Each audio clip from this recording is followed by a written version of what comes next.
Hi, I'm John Stevenson, and we're going to be looking at origins, both as it relates to Genesis chapters 1 and 2, but also origin stories of the ancient world in our continuing study of ancient history, a framework for the Bible. One such creation account is the Enuma Elish. This was discovered in Mesopotamia. It starts off when on high the earth had not been named and the heavens above had not been named, and the way you say when on high are the words Enuma Elish. Ancient titles very often took their title from the first important word or phrase of the text as you're opening I guess a tablet, or in the days when they had scrolls, if you're opening the scroll, that's the first thing that you would see. In the Enuma Elish, you have two, I guess, father and mother of the gods. There's Aspu and Tiamat. They are both brother and sister, but they also get married, and they give birth to primitive forces and other forces that become gods, and there's sort of a whole family of the gods. But Aspu is killed by those other gods, and Tiamat's so very upset with them that she's ultimately going to go to war. So I have the end of Aspu, and Tiamat is left there to face the other gods, and the leader of the other gods that rises to the forefront is Marduk. He's eventually going to be the patron god of the city of Babylon. Meanwhile, Tiamat, she's going to be defeated as well, and both she and her new husband, Kingu, will suffer defeat, and Marduk rises to prominence, and he wins the day. And in the process, what he does is he creates the sky and the earth and the land and the wind and so on, and so there's a creation story. Now, it's been noted that there are a few similarities between this and the Genesis account. First of all, the world starts off and it is without form and void. Of course, the emphasis in the Babylonian account is that it had not yet been named. There was a lot of power in naming, and we're going to see when we look at the Genesis account carefully that there are some references to God naming things, and that becomes very significant in the light of that culture. Secondly, it's been stated that there are a similar order of events. I'm not sure there really are, but there are certain things that are mentioned. When the tablets were first discovered, there was a great hubbub about the fact that there were 7 tablets and 7 days of creation. Well, a bit later there was another copy of the Enuma Elish that was written on 10 tablets. So it just happened. This was more happenstance than coincidence. There was nothing really to be made of the fact that there were 7 tablets. There were also some differences between the Babylonian creation myth and the Bible. One of the key differences is the difference of polytheism versus monotheism. The Mesopotamian creation myths were overtly polytheistic, whereas the Bible speaks of God creating. He's doing all of these things, and it's very specific to speak of one God. There is also the difference between the confusion of spirit and the spirit and the physical, the spirit and matter. I would say that matter matters in the biblical account, not so much in the Mesopotamian accounts. Those, sort of spirit and physical all sort of mixed together.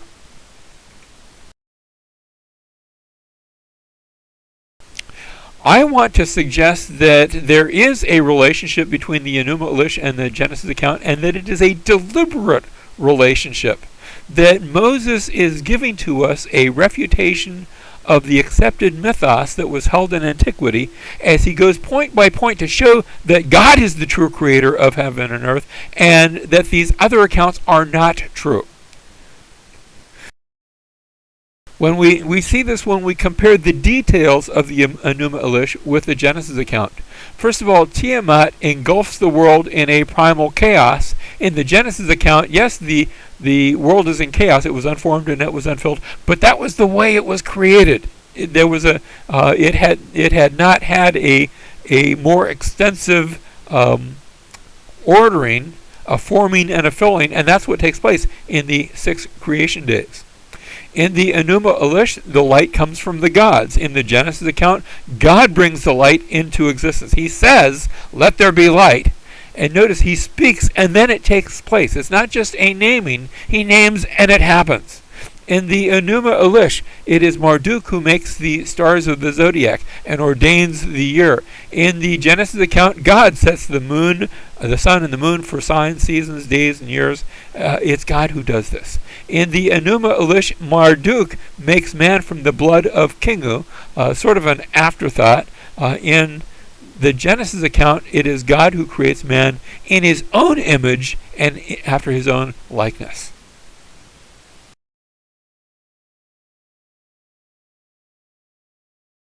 Now, another writing from antiquity, the Atrahasis epic, tells the flood story. It has a creation story, but it combines that with a story of a flood, much in the same way that Genesis does. Now, we're going to talk more about flood myths and flood stories in our next lecture, but let's mention this epic that our oldest copy dates to the age of Hammurabi, which is around 1750 BC, and it tells the story of junior gods beginning to complain because their toil is too heavy. As the story goes on, man is created to take up the slack. There's too much work, not enough people to do it, and so man is created. However, man makes too much noise, and so therefore the flood comes to sort of bring peace and quiet back. And wise King Atrahasis, hence the name, he's warned so that he can build an ark, and he escapes the destruction of the flood. And so we have the creation, we have the coming of the flood, the destruction, and we have the building of the ark and the escaping. Details that we see echoed. Now we're going to see them echoed much more strongly when we come to the Gilgamesh epic, but we'll look at that next time. What we want to do now is look at Genesis in light of the antiquity, the cultures of antiquity. Genesis, the book of beginnings. Genesis itself is divided into 2 parts. We're only going to be looking right now at the early part, Genesis chapters 1 through 11. In that whole section, we have 4 major events that are predominant. We have the creation, the fall, the flood, and the Tower of Babel. That's all in Genesis chapters 1 through 11. And then the rest of the book of Genesis is going to deal with the family of Abraham, where we have people who are predominant: Abraham, Isaac, Jacob, and then the sons of Jacob. Specifically, Joseph is the subject of the whole latter, the last 10 or 12 chapters. In the first section, we're looking at the human race as a whole. In the last section, we're dealing only with the family of Abraham.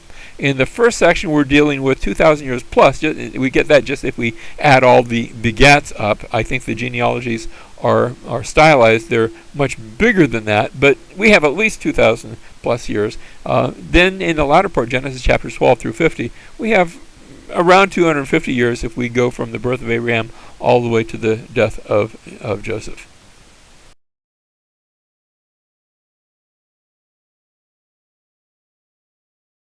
Well, Genesis chapter 1 verse 1 starts off, "In the beginning God created the heavens and the earth."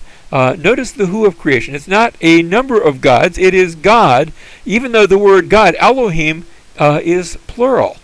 We should not take it as to write this, that in the beginning there were gods and they created the heavens and the earth. No, the language is very specific that even though the word Elohim is plural, the verbs that go with that indicate for a singular person.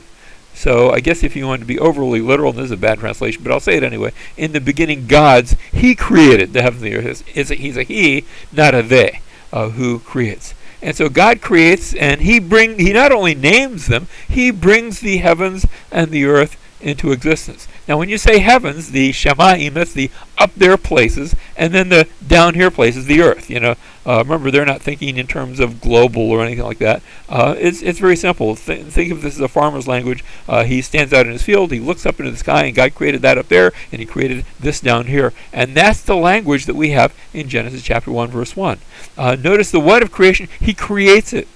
He brings into existence that which had not previously been in existence. The passage goes on to say, and the earth was unformed and unfilled, and darkness was over the surface of the deep, and the Spirit of God was moving over the surface of the waters. He creates it, but it's not quite done yet. It has more work because it's unformed and unfilled. And those two phrases, those two descriptions of being unformed and unfilled, give us the outline of the rest of Genesis chapter 1. On day 1, we have light being formed. And then on day 4, when we get to that, corresponding to day 1, we're going to have the filling of the heavens with light bearers, the sun, the moon, and the stars. On day 2, we're going to have water and sky. There's a division between the waters and the sky. There's a forming of that. On day 6, corresponding to that, we will have things go in the water and the sky. We will have the water and the sky filled. The water is going to be filled with fish. The sky will be filled with birds. On day 3, we will have the dry land appear and vegetation. And on day 6, corresponding to day 3, the things that go on dry land, the land animals and man, will be created. And then finally on the 7th day, God rests.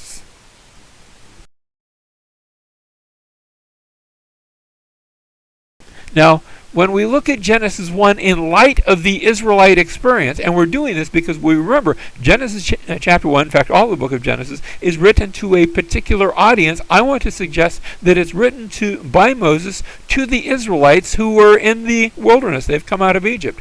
And just as light and darkness are made by God on day 1, their experience is that they have seen God bring light and darkness over Egypt. Remember, one of the plagues was to darken all of Egypt, and then after that to bring it back to light. In Genesis chapter 1, there's a division of the waters on day 2. The Israelites had passed through the waters. They had passed through the Red Sea. They had seen a division of the waters. In Genesis chapter 1, the sun and the moon and the stars are created on day 4, and the Israelites came from a place in Egypt where they worshipped, not the Israelites, but the Egyptians worshipped the sun and the moon and the stars, and they had seen the sun darkened in Egypt. They had seen God in control of all of those things.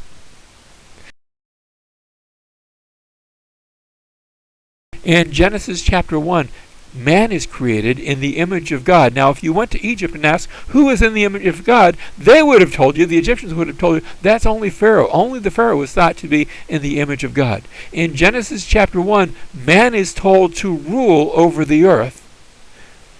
In Egypt, only the Pharaoh had the right of rulership.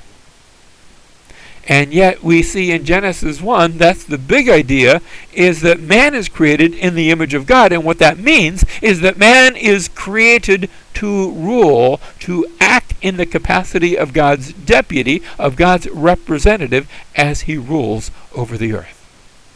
In Genesis chapter 1, man is placed into a beautiful garden. In the Israelite experience, the Israelites are tempted to return to the meats of Canaan, to the garden-like quality, to the meats of Egypt, to the garden-like quality of Egypt. But Canaan is promised to them as the new Eden. You see, I've had that experience of being in Egypt and going out, and now I didn't go walking like the Israelites did. I was, using modern transportation, motorized transportation, but driving out into the Sinai. And you leave Egypt and you're leaving a virtual garden and you're going out into the desert. And to be quite honest, after a couple hours I was ready to turn around and go back. I didn't, but I certainly could feel the tug of doing that. And so Genesis chapter 1 relates, I believe, to their experience. Now, we come to Genesis chapter 2 and there is a separate account, a second account of creation, and this brings up the question, why do we have two distinct creation accounts? We do. I think they are parallel. In fact, that sort of Hebrew parallelism is something we see oftentimes in the scriptures, but especially we see it oftentimes in the book of Genesis, where first the big idea will be given, and then the much more up-close and personal account will follow. And that's what we see here in Genesis. Genesis chapter 1, therefore, has the heavens and the earth created in 6 days. In Genesis chapter 2, we read of the creation of the man and the woman, and there is no time element mentioned.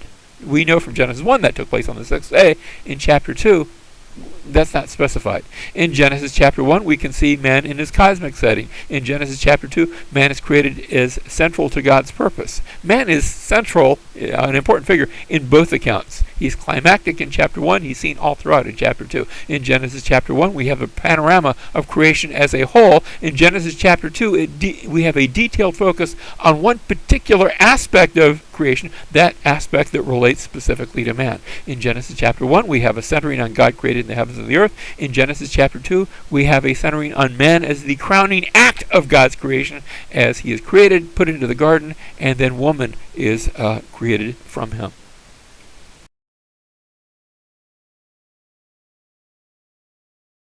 Now, when it comes to creation, modern scholars have come up with a number of theories regarding the biblical account. First of all, let me say that the biblical account supports that which is supernatural versus evolutionary. I know that there are those who look to take modern theories of evolution and to somehow align them with the account that we have in Genesis chapters 1 and 2. A variety of approaches have been taken. And yet, there is in the Genesis account obvious supernatural taking place, that God is doing the work. It's not merely happening by chance. So it is supernatural versus just a chance happening. Secondly, there is described in that account a superficial appearance of history. For example, the day after Adam has been created, the day after man has been created, he appears to be, I'm not sure if Genesis chapter 3 necessarily takes place on the next day, but he appears to be treated as and described in terms of a full-grown man. That is, he's only 1 day old or 2 days old, but we don't see him in the form of a baby. He is a full-grown man, and woman is taken from him, and he's being talked to, and he is communicating, and he's naming the animals, and that's not something a baby can do.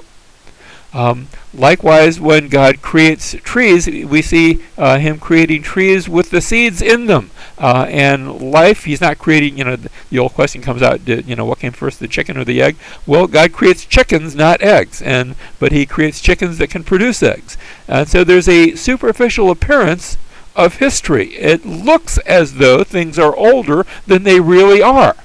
Thirdly, one theory that has been developed, especially in the last couple of hundred years, probably in answer to the claim of the geologists that the Earth is really not thousands, but really millions and millions of years old. The theory known as the gap theory, that takes a gap between Genesis chapter 1 verse 1 and Genesis chapter 1 verse 2. It said, in the beginning God created the heavens and the earth, and then a whole long time passed, and the earth was great, but then it had a fall, and there was this long gap, and then God stepped in. Well, it's an interesting theory. There's really nothing in the biblical text to back that up.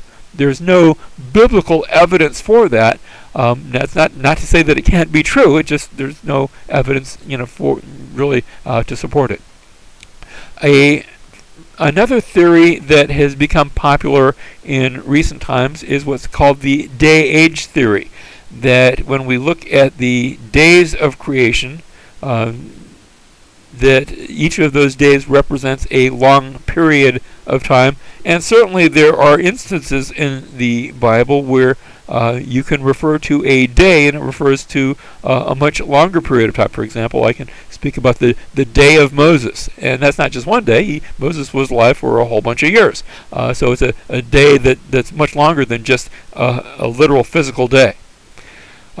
The day-age theory. Again, there's not a lot in the Bible that supports this, although I have to say to its credit that one of the early proponents of this theory wasn't trying to give an answer to Darwin's theory of evolution, but it was Augustine back in the 4th century, 4th and 5th century, who suggested that the days of creation might be actually a lot longer than just physical days. Perhaps. Another theory, a more modern theory than either the gap theory or the day age theory, is the non-sequential or framework theory that sees Genesis 1 in particular as developing a framework to tell the aspects of creation, but that we're not necessarily to take it with a rigid literalism. In his book about God, Tim Keller says, I personally take the view that Genesis chapter 1 and 2 relate to each other the way Judges 4 and 5 and Exodus 14 and 15 do. Now, when you read Judges chapter 4 and 5, Judges 4 tells the story of Deborah and her fight with the Canaanites, the people of Hatzor. And then Genesis 5 is the song of Deborah that tells the same story but in a very poetic way. He goes on to say in each couplet, one chapter describes a historical event, and the other is a song or poem about the theological meaning of the event. Keller goes on to say, when reading Judges 4, it is obvious that it is a sober recounting of what happened in the battle, but when we read Judges 5, Deborah's song about the battle, the language is poetic and metaphorical. He goes on to say, when Deborah sings that the stars in the heavens came down to fight for the Israelites, we understand that she means that metaphorically. Now, to take that and apply that to Genesis, what Keller is saying, well, I'll let him speak for himself. He says, I think Genesis 1 has the earmarks of poetry and is therefore a song about the wonder and meaning of God's creation. Genesis 2 is an account of how it happened. And that's in his book, The Reason for God. Now, I think Keller would warn us against making too much of that parallel. After all, the examples that he's used in both the Song of Deborah and also the Song of Miriam over in the book of Exodus that tell in song form, you have a great deal of poetic language. Genesis 1 perhaps resembles portions of that, and yet Genesis 1 really isn't. It's not really a song. It doesn't have quite the same high level of metaphor that we see in those songs. And Keller would certainly agree with that statement. The final way to take this is the literal interpretation. I would say the natural or literal reading of the text. Not overly literal necessarily, but just to take it as it is described. I have a tendency to lean toward that just as a default position. That doesn't make it right. And I am warned by Dr. Bruce Waltke, who says general revelation in creation as well as special revelation of Scripture is also the voice of God. And so when he says we live in a universe and all truth speaks with one voice. And so Waltke would caution us that when we see science seeming to say one thing and Genesis saying another, it might be that they're really saying the same thing if I understand them correctly. Of course, I'll leave that discussion up to both scientists and scholars.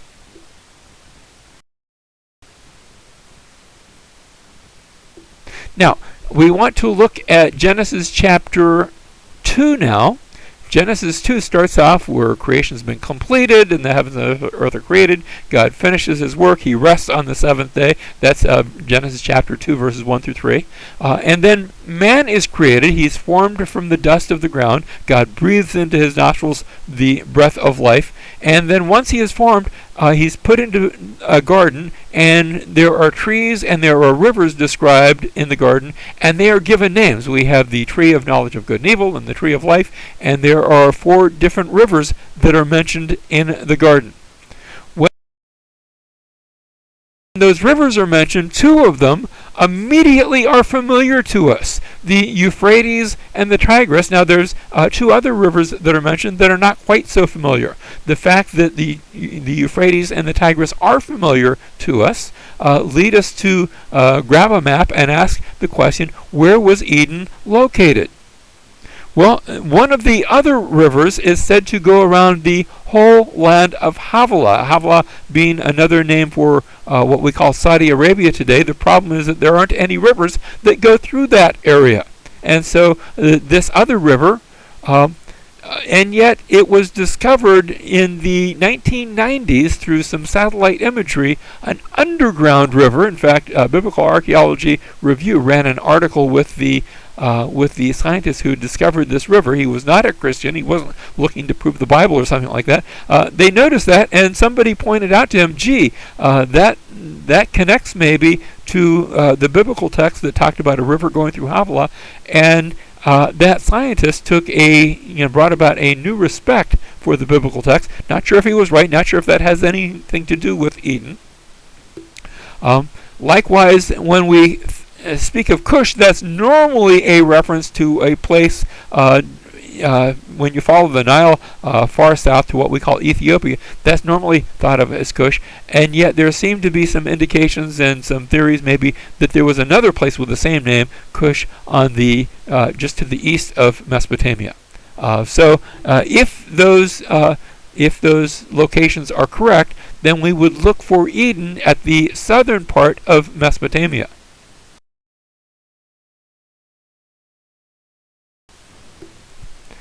Now, the Gilgamesh epic gives us a temptation account. We're going to look at the Gilgamesh epic again when we come to the flood, but we want to speak of it with respect to its creation narrative. In the Gilgamesh epic, it's named after Gilgamesh. He's the king of Erech, and he's a big king, and he's he's so big and so powerful. He is exercising a certain amount of pride and arrogance, and he's really beginning to be an annoyance to the people. And the people pray to Anu, the sky god, and he fashions Enkidu, a wild man of the forest, who will sort of bring Gilgamesh into line. And these two meet, in order to get Enkidu to be controllable, a trapper's son gets a prostitute to entice Enkidu, can I say it this way, to tempt him, and he yields, losing his power, but gaining in knowledge. Now that part, and that's only the first part of the story. Eventually Enkidu and Gilgamesh, they meet, and they team up, and they become best friends, and there's lots more to the epic that we're not going to go into right now. But the part of the story I've just told you, a temptation, first of all a creation, and then a temptation, and a losing of something but a gaining of knowledge, sounds a bit like the temptation and fall account that I have in Genesis chapter 3. In the Gilgamesh epic, Anu creates Enkidu, the wild man of the forest. In the Bible, God creates Adam and puts him in the Garden of Eden. In the Gilgamesh epic, Enkidu is naked in the forest. In the biblical account, Adam and Eve are both naked in the garden. In the Gilgamesh epic, Enkidu is tempted by the prostitute. In the biblical account, Adam isn't tempted by Eve. He is given the forbidden fruit by Eve, though. And so there is even there sort of a bit of the temptation that is passed on through her. In the Gilgamesh epic, Enkidu falls to her charms, loses strength, but gains knowledge. In the biblical account, Adam sins, his eyes are opened, and he is removed from the garden. But notice his eyes were opened. He gains, can I say it that way? He gains some knowledge.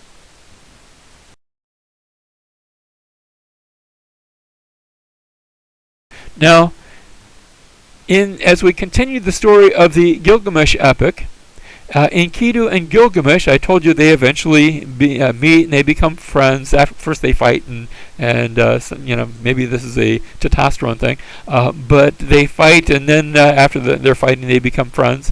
And Enkidu dies, and Gilgamesh goes on a quest to find a way to bring him back to life. That's the rest of the story. That's the main component of the Gilgamesh story. The Gilgamesh epic is about a quest for immortality and a quest for resurrection. And Gilgamesh, toward the end of the story, he is given a plant that is going to allow him to live forever. He has finally achieved that for which he has searched. He has achieved the source of eternal life.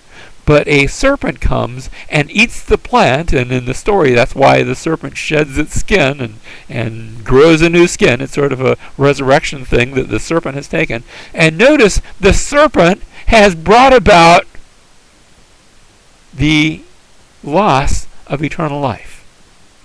That sounds very familiar to us when we turn now to the biblical account. Well, in Genesis chapter 2, let me back up to Genesis 2 just to see the flow of this chapter. We saw how rivers and trees are in the garden. They're given names, and man is assigned the task of guarding and keeping the garden. And then the sort of the pivotal point in Genesis chapter 2 is the prohibition against eating of the tree of knowledge of good and evil, the forbidden fruit. Then the rest of the chapter is going to line up with these segments, that being the pivotal point. In Genesis chapter 2, verse 16, the Lord God commands the man, saying, "From any tree of the garden you may eat freely, but from the tree of the knowledge of good and evil you shall not eat, for in the day that you eat from it you shall surely die." The Hebrew text says, "and dying you shall die," but that's not two deaths. That's saying when you want to say something really strong in Hebrew, you say it twice. So they've translated it correctly. You're really going to die is what the Hebrew text means. The rest of the text then goes on to say, show how that man is in need of a helper. It's not good for him to be alone. He has a work to do, but here he is by himself and doing it. And back in chapters 9 through, or in verses 9 through 14, we had the trees and the rivers in the garden were given names. Well, now the animals are brought to Adam, brought to the man, and they are given names. When I slipped and said Adam, that's the Hebrew word for man. So whenever it refers to man, it's calling him Adam, which is the Hebrew word for man. Also serves as his name as well. So I have a naming both of the rivers and trees back in verses 9 through 14, and now in verses 19 through 20, the animals are given names. And then the woman is created, a deep man is put into a deep sleep, and the woman is created, and he had been formed from dust, she is formed from him, from a rib taken from his side. And so now I have, again, creation complete, and now we read about the man and the woman. They're in the garden. They're naked, but they're unashamed. And you have an indication there with the presence of God. And everything is good. And then I turn the page and I come to chapter 3 where I have the temptation and fall. And of course the serpent comes. And in verse 6 we read that when the woman saw that the tree was good for food, and that it was a delight to the eyes, and that the tree was desirable to make one wise, she took from its fruit and ate, and she gave also to her husband with her, and he ate. Echoes of the Gilgamesh epic. Now, what are the results from their actions and taking and eating the forbidden fruit? We like to say in the Christian world, well, they have a spiritual death, but Genesis chapter 3 makes no mention of that. Now, we do find that idea, that theological aspect of a spiritual death described in the New Testament. For example, Ephesians chapter 2, verse 1 talks about how we were all dead in our trespasses and sins, but that's not mentioned in Genesis. And so in Genesis, we read about how their eyes are opened, and then God comes, and God's going to remove them from the garden. Specifically, He will remove them from the presence of the tree of light, so that the tree of life, so that they might not be allowed to continue to eat of that tree. They will be removed from that which gives life, and as a result, they will eventually die. And the removal will take place on that very day. That's what God had promised. On the day that you eat of it, dying you will die. You'll certainly die. And they're removed from that which gives life on that very day. God comes and He questions them, and then He gives both a curse but also a promise. As He's speaking first to the serpent, says, on your belly you shall go, and dust you will eat. And then He says to the serpent, I will put enmity between you and the woman, and between your seed and her seed. He shall bruise you on the head, and you shall bruise him on the heel.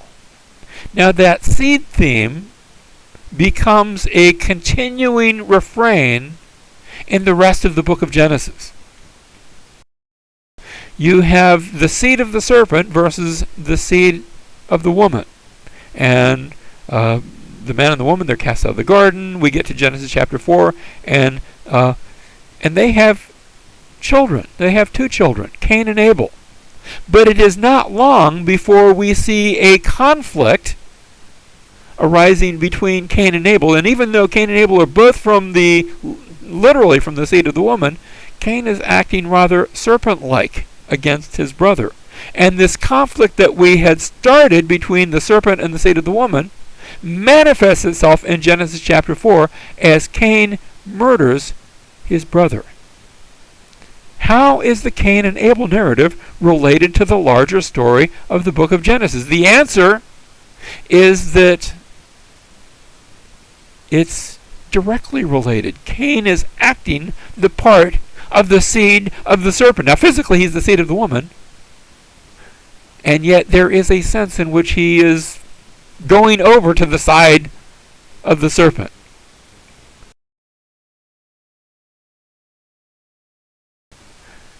Can I call him that? Can I call him, not physically, I'm not even sure if I'd say it spiritually, because remember the word spiritually, well, I'm not sure if it's there or not, but in some sense, in some active sense, he has given himself over to the seed of the serpent. And what follows in the rest of Genesis chapter 4 is a genealogy of Cain, where I see Cain's descendants going all the way down from father to son until I get to Lamech, who murders a young man and then writes a song to brag about it and connects it to the murder that Cain had committed. And he says, God had said, if anybody messes with Cain, I will punish him. A mark had been put on Cain. And Lamech says, if anybody messes with Lamech, then I'm going to get him 70-fold. God was going to take care of Cain. Lamech's going to take care of Lamech. So I have an escalation of the seed of the serpent and a following of that tradition. Then in Genesis chapter 5, I can't pick up with Abel because he's died. But at the end of Genesis chapter 4, we read, and Adam had relations with his wife again, and she gave birth to a son and named him Seth, for she said, God has appointed me another offspring. But the phrase in the Hebrew isn't offspring. Literally, it's another seed in place of Abel, for Cain killed him. So I have a continuing seed, a seed of the woman,